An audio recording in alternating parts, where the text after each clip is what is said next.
Good morning class. Discuss करते हैं preparation of alcohol. Preparation of alcohol is think like chemical reactions of alkene. Alkene की reaction कर रहे हैं in the presence of acid catalysed hydration. तो acid catalysed hydration क्यों कर रहे हैं? किसी भी एल्कीन को में अगर वाटर डाल रहे हैं तो डायरेक्ट रिएक्शन नहीं होगी, क्योंकि एल्कीन एक वीक, इसके पास इलेक्ट्रॉन है, पाई बॉन्ड्स हैं, तो ये वीक न्यूक्लियोफाइल है, न्यूक्लियस लविंग है, क्योंकि इसके पास खुद के पास इलेक्ट्रॉन है। इसके पास खुद के पास इलेक्ट्रॉन है CH3 CH double bond CH2। इसके पास खुद के पाई इलेक्ट्रॉन्स हैं, तो पाई इलेक्ट्रॉन्स हैं तो ये जो अट्रैक्ट होगा वो किसी ऐसी चीज के प्रति अट्रैक्ट होगा जो पॉजिटिव स्पीसीज है या जिसके पास डेल्टा पॉजिटिव चार्ज है, मतलब जो खुद में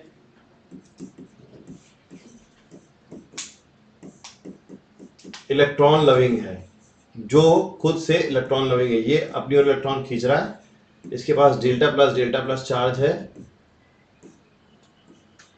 ठीक है। तो ये क्या करेगा, ये इसकी ओर अट्रैक्ट होगा, ठीक है, H+ पे अटैक करेगा। लेकिन यहां पर लिखने का तरीका क्या यूज हुआ है, देखिएगा ध्यान से।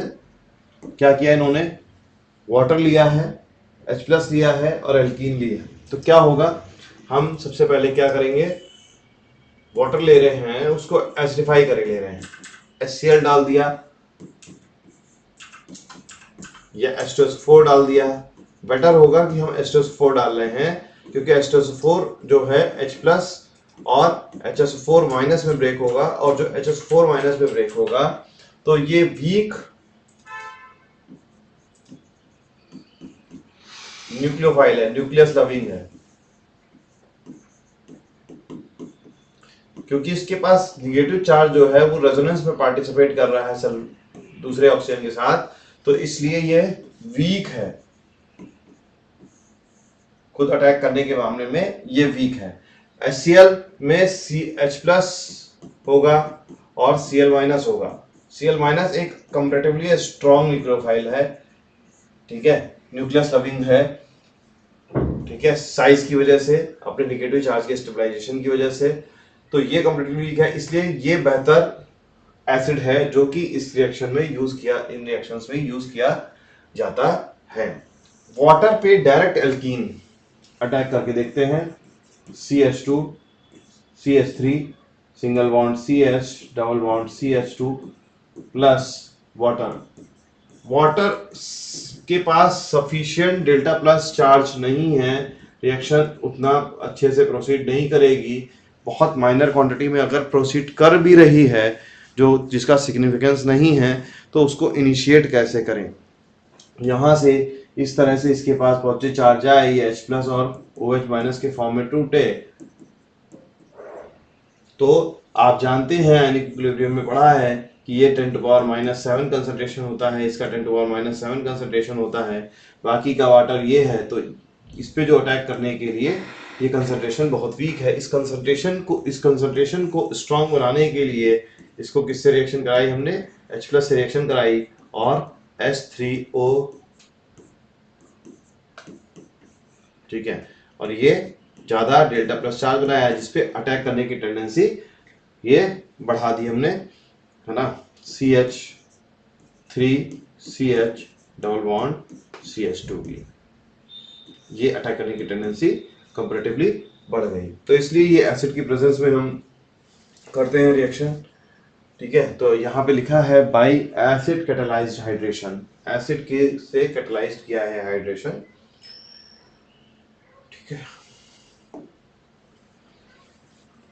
तो देखिए एसिड कैटालाइज्ड हाइड्रेशन किया, C double bond C H2O, एक पे H लग गया, एक पे OH लग गया। ये अगर सिमेट्रिकल एल्कीन है तो किसी पे भी H लगाया और किसी पे भी OH लगाया, क्या फर्क पड़ रहा है।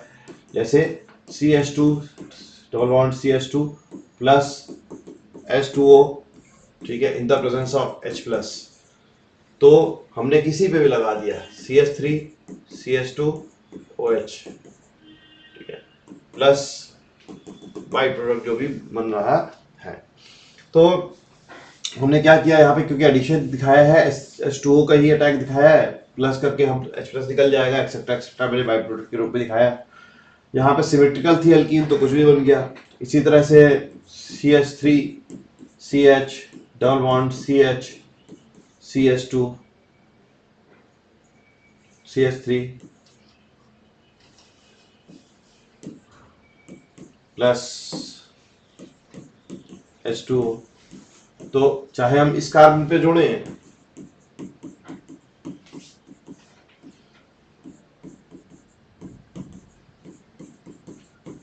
या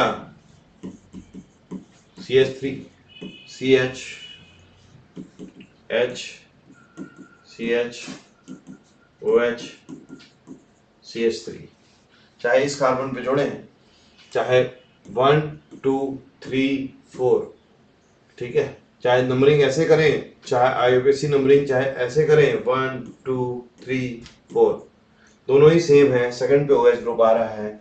सिमेट्रिकल एल्कीन पे चाहे इस कार्बन पे अटैक करे OH या इस पे अटैक करे, कोई फर्क नहीं पड़ रहा, क्योंकि इंटर प्रोडक्ट ही सेम है, आइडेंटिकल है, ठीक है, आइडेंटिकल है, कोई फर्क नहीं है। लेकिन अगर एल्कीन अनसिमेट्रिकल है, CH3 CH double bond CH2 plus water, तो क्या प्रोडक्ट बनेगा in the presence of H plus. तो जो ऑब्जर्व है वो है CH3 CH OH CH3, ये प्रोडक्ट मेजर होगा, मेजर मतलब 99.99%, 90% से ज़्यादा, 97%, 98%, 99%। और ये प्रोडक्ट जो होगा CH3 CH CH2, यहाँ पे OH लगा हुआ है और यहाँ पे H लगा हुआ है, ये प्रोडक्ट कम होगा, माइनर होगा, बहुत कम होगा, इतना कम होगा कि यहाँ पर रिएक्शन में बाई प्रोडक्ट के मतलब प्रोडक्ट के रूप में दिखाया भी नहीं गया है। तो क्यों ऐसा हो रहा है, अगर ये जानना है हमको, तो हम क्या करेंगे, बेटर होगा कि इसकी मैकेनिज्म के थ्रू सीखें, जाने कि ड्राइविंग फैक्टर्स क्या है। तो हम देखते हैं, सबसे पहला H2SO4 या H प्लस लिया हमने और वाटर के साथ रिएक्शन कराई, तो एसिड बेस रिएक्शन हुई, ये एसिड के रूप में काम किया, ये बेस के रूप में काम किया, एसिड बेस रिएक्शन हुई और H3O प्लस बना, जिस ये इस स्टेप को स्टेप 1 के रूप में कंसीडर भी नहीं किया जाएगा, ये normal step acid base reaction का डायरेक्ट हो गया, ठीक है, इसको किसी भी रिएक्शन में स्टेप के रूप में नहीं दिखाया जाएगा, ठीक है। अब हम एसिड के रूप में क्या मानेंगे, H3O प्लस को एसिड के रूप में मान के चलेंगे। तो क्या होगा स्ट्रक्चर इसका, HOH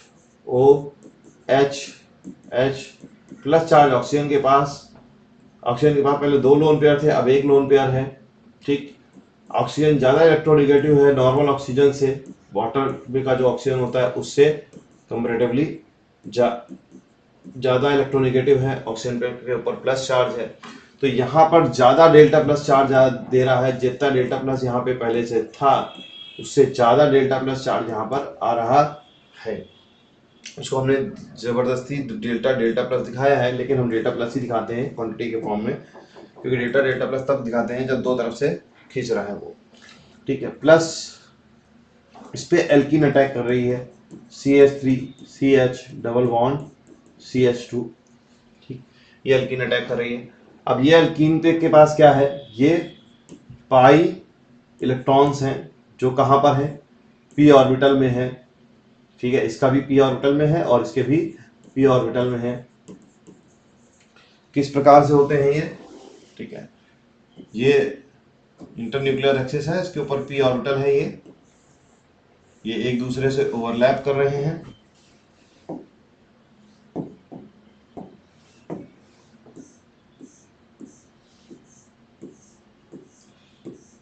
ठीक, ये एक दूसरे से ओवरलैप कर रहे हैं और इस तरह से ये बॉन्ड बना रहे हैं, ठीक। अब क्या होगा कि ये इलेक्ट्रॉन अटैक करेंगे किस पे, H प्लस पे। H प्लस कैसे, H3O प्लस के फॉर्म में, ठीक। तो हम क्या करेंगे, अब इसका अटैक कराएंगे H प्लस पे। जब H प्लस पे ये अटैक करेगा, बॉन्ड बनाएगा, तो ये साथ साथ ब्रेक होकर के ऑक्सीजन पे चला जाएगा। क्या मिलेगा हमको, CH3 CH single bond CH2 या तो प्लस चार्ज इस कार्बन पे आएगा, सेकंड कार्बन पे प्लस चार्ज आएगा, या तो फर्स्ट कार्बन पे चार्ज आएगा। यहाँ पे H जुड़ गया, प्लस एक CH3 CH single bond CH2, यहाँ पे प्लस चार्ज आया और यहाँ पे H जुड़ गया। ठीक, एक बार H हमने कॉर्नर वाले टर्मिनल एटम से जोड़ा तो प्लस चार्ज उसके बगल वाले एटम पे आया, एक बार हमने बीच वाले का पे H जोड़ा तो टर्मिनल कार्बन पे प्लस चार्ज आया। और वाटर जो है वो एलिमिनेट हो गया, -H2 यहाँ लिखेंगे तो बेहतर होगा, -H2 हमने लिख दिया। ठीक, अब बात करते हैं कि इन दोनों कार्बोकैटायन में स्टेबिलिटी ऑफ कार्बोकैटायन के थ्रू देखते हैं।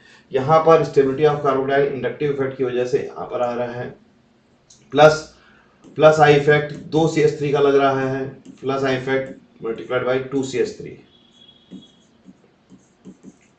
और यहाँ पर हाइपर कॉन्जुगेशन कितने लग रहा है, 6 हाइड्रोजन का हाइपर कॉन्जुगेशन लग रहा है।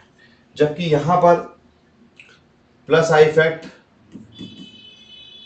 एक मिथाइल ग्रुप का एक इथाइल ग्रुप का लग रहा है, और यहाँ पे प्लस हाइपर कॉन्जुगेशन 2 हाइड्रोजन का लग रहा है। हाइपर कॉन्जुगेशन स्टेबिलिटी में ज्यादा इंपॉर्टेंट फैक्टर है with respect to inductive effect. तो जहां ज्यादा हाइपर कॉन्जुगेशन लग रहा है उसकी स्टेबिलिटी ज्यादा दिखाई दे रही है।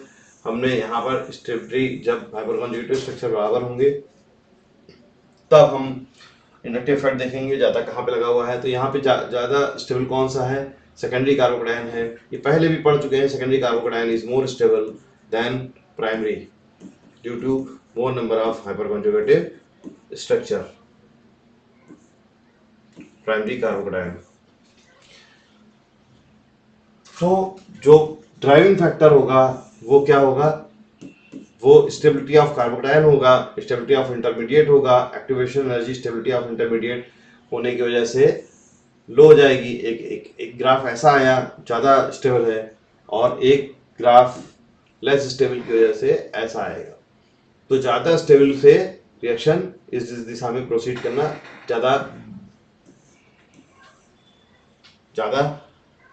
प्रोसीड करेगी, जहां पे एक्टिवेशन एनर्जी, ये जो एनर्जी है कि एक्टिवेशन एनर्जी है जो, ठीक है, मतलब ज्यादा स्टेबिलिटी होगी तो ये डाउन साइड आएगा। एक्टिवेशन एनर्जी तो ये आया अपना, ये एनर्जी आएगी एक्टिवेशन एनर्जी। तो इसकी बात नहीं कर रहा हूं, जहां पे स्टेबिलिटी ज्यादा होगी, ठीक है, वो रिएक्शन, वो कार्बोकैटायन ज्यादा स्टेबल होगा और वो उस रिएक्शन को उस तरह से आगे प्रोसीड करेगा। Endothermic exothermic depend on the peak reaction. तो ये एंडोथर्मिक रिएक्शन के लिए हो जाता है और ये एक्सोथर्मिक रिएक्शन के लिए हो जाता है। लेकिन ये इंटरमीडिएट के लिए है, ये पॉइंट इंटरमीडिएट के लिए है यहाँ पे, ठीक, कि इंटरमीडिएट कौन सा ज्यादा स्टेबल है। ये पॉइंट भी इंटरमीडिएट के लिए है कि ये पॉइंट पे कौन सा ज्यादा स्टेबल है। तो सेकेंडरी कार्बोकैटायन के लिए इंटरमीडिएट ज्यादा स्टेबल होता है, तो ये सेकेंडरी कार्बोकैटायन होगा और ये प्राइमरी कार्बोकैटायन के लिए होगा। तो जो ज्यादा स्टेबल होगा वो इस ग्राफ में इस तरह से नीचे ज्यादा आएगा और ड्राइविंग फैक्टर में वो रिएक्शन को प्रोसीड करेगा। इससे इतना डिफरेंस आ जाता है कि रिएक्शन 99% प्रोसीड करती है। तो जो ज्यादा स्टेबल इंटरमीडिएट है, रिएक्शन उस साइड प्रोसीड कर जाएगी। अब अगला स्टेप क्या है, यहाँ पर अगला स्टेप क्या है, वहां पे अब बहुत एसिडिक मीडियम प्रेजेंट है, एसिडिक मीडियम प्रेजेंट है ना। तो OH माइनस का concentration with respect to water बहुत कम होगा।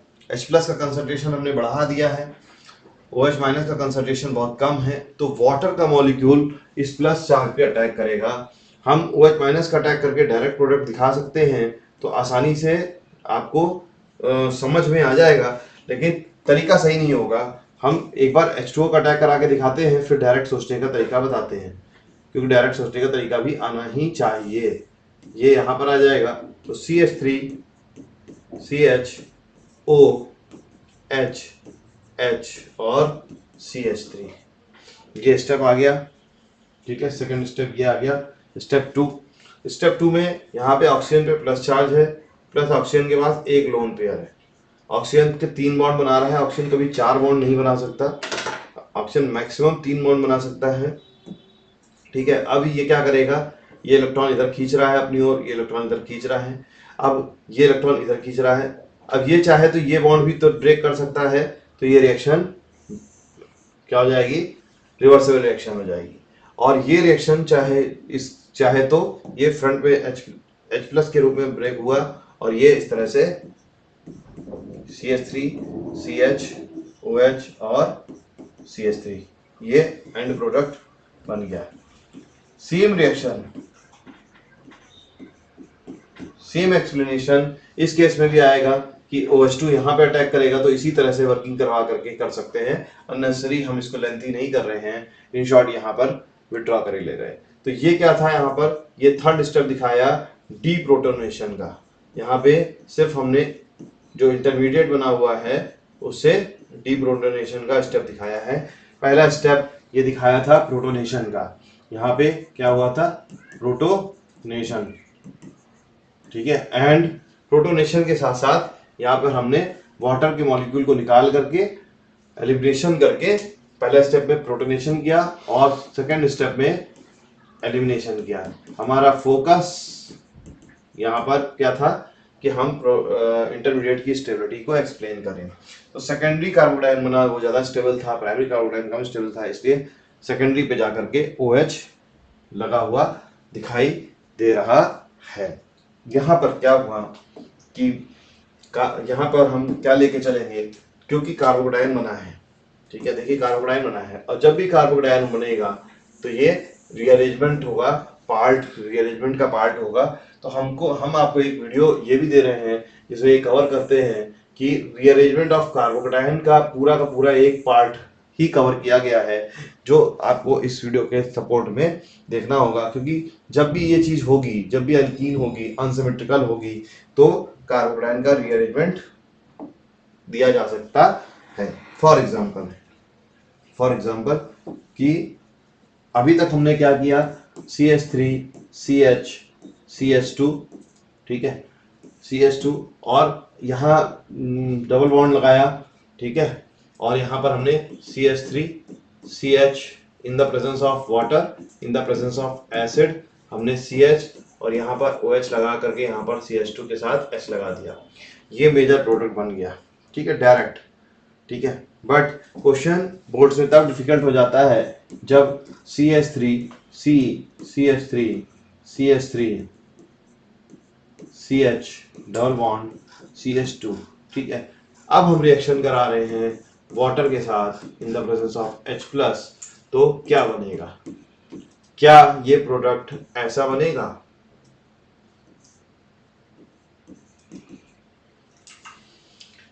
क्या ये प्रोडक्ट ऐसा बनेगा या कुछ और बनेगा। तो ये क्वेश्चन होगा हमारे लिए कि क्या ये प्रोडक्ट ऐसा बनेगा या समथिंग एल्स होगा, या समथिंग एल्स, और वो क्यों होगा एंड व्हाई। तो उसका आंसर है कि कुछ और ही बनेगा, कार्बोडाइन का रीअरेंजमेंट होगा, इसलिए हम कार्बोडाइन का एक सेपरेट वीडियो आपको दे रहे हैं। तो रीअरेंजमेंट ऑफ कार्बोडाइन देखिए और उससे इस तरह के क्वेश्चन को, रीअरेंजमेंट ऑफ कार्बोडाइन, और उससे इस तरह के क्वेश्चन को सॉल्व कीजिए।